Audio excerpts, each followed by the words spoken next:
Hello, I'm Alyssa Schultz. And I'm Samantha Frank, and welcome to the Cougar News Now.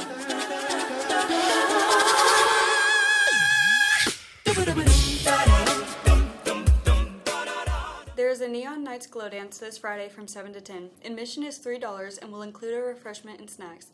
Glow-in-the-dark accessories will be available for purchase. See Ms. Sturgeon in room 302 for details. This time of the year, there are a lot of scholarships being offered to high school seniors planning to go to college. If you would like to get some of this money, make sure to go see one of the guidance counselors. There is only 13 days left in the semester. Make sure you have turned everything in because there is less than 3 weeks left. There's a basketball game every single day this week after school. Make sure to stop by and support your Cougars. Lifting team will have its first practice this Friday after school from 2:30 to 3:30. Be sure to bring your physical if you do not already have one on file. See Coach Wells or Camacho if you have any questions. Drama Club members will be having a Christmas party December 17th. If you would like to be included in the Secret Santa gift, Mr. Pack would like seniors to know seniors can purchase BC Spirit wristbands through Mr. Pack in room 407 for $15. Spirit bands will grant free admission to every BC home game this year.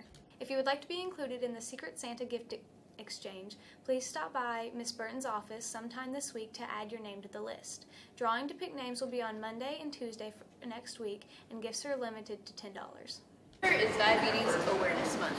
While the disease is becoming more and more prevalent, too many know too little about it.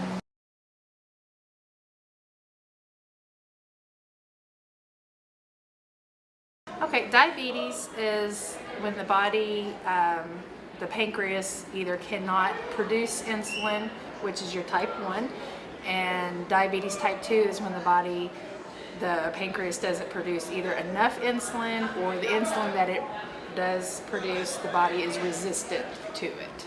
There are different types. It is a group of metabolic disorders that affects your blood sugar level, and so there are type 1 diabetes, which is more hereditary. Only about 10% of cases are type 1, and usually you develop that as a young person. Type 2 is about 90% of the cases, and so it affects people more so that have lifestyle factors like they're overweight, obese, poor diet, things like that. And then there is gestational, which has to do with developing diabetes when you're pregnant. In 2012, the American Diabetes Association reported that 29.1 million Americans have diabetes. This begs the question, who is getting the disease? Actually, anybody can get diabetes. Children, usually younger children, if they are diabetic, it is a type 1 that they have inherited, or something has caused their pancreas to stop making the insulin. And they are seeing now that teenagers, due to their lifestyles, are starting to get type 2 diabetes, which is when the pancreas actually quits, doesn't make enough.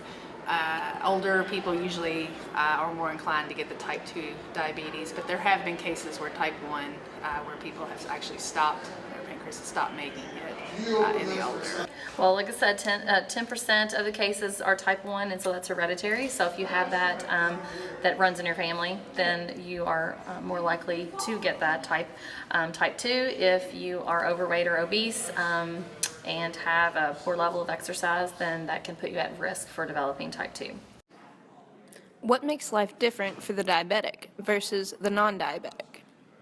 Diabetic care, people who are diabetic have to maintain their blood sugar between normal levels, which is 70 and 110, so they check their blood sugars often, usually 3 to 4 times a day.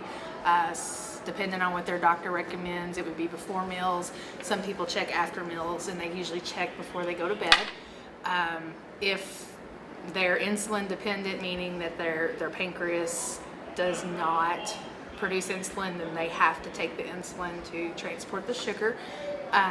They would see what their numbers are, look and see what they're eating, count up a lot of times carbs, carbohydrates, and then they would know how much insulin to give. If they're insulin dependent and they're like type 2, then sometimes they have to look and see what they're going to eat, and they'll adjust how much insulin they're going to give according to what their sugars have ran in the past. If they just take a pill, some type 2 diabetics can just take medicine, a pill to control it, and they usually take that once a day. Some people take it twice a day, and they just have to keep checking their blood sugars throughout the day to make sure their numbers are good. Well, it depends on the type. If you are type 1, then you're going to have to take some form of insulin every day, multiple times. If you're type 2, however, you have a chance of not really completely reversing it, but controlling it by sometimes just healthy eating, losing weight, and having a healthy diet can make it be mostly reversed, but in most cases, if you don't do those things, then you're going to either have to take oral medication or take insulin, or both. Today we have Donnie here to tell us about Student of the Month. So not all of you may know this, but we have 2 special students of the month for October. These students are Ryan McKnight and Sydney Hubbard. I've interviewed some of the teachers that teach these students, and this is what they had to say about these motivated, intelligent, and athletic students. As you look for or requirements for Student of the Month is that they have to be an AB honor roll student. They also, their attendance, there cannot be any unexcused absences, and also they cannot have any office referrals. That's the 3 basic requirements. Sydney is a very driven young lady who will not take no for an answer or will not accept substandard performance. I think she's the epitome of what one of our students at Bullitt Central should be. Can you explain, what are your thoughts on Sydney Hubbard? Sydney Hubbard is very hardworking, intelligent, giving, thoughtful, kind, sweet student and person. She works very hard and gives everything her all. She's very deserving of Student of the Month.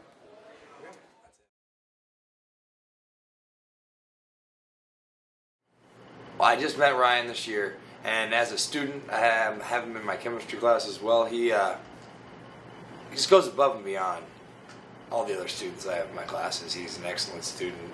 First test we had, he showed that. He's always one of the first to answer questions.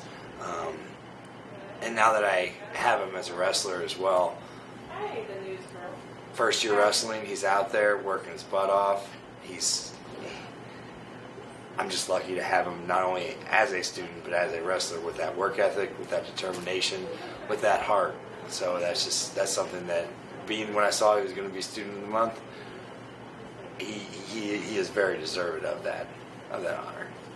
The word student athlete comes to mind when I think of Ryan because he is the epitome of that word. He is someone that challenges himself every day, both in the classroom and on the athletic field. He plays several sports here at BC, excels in all of them, and he excels in the classroom as well. So the word student athlete pretty much sums him up.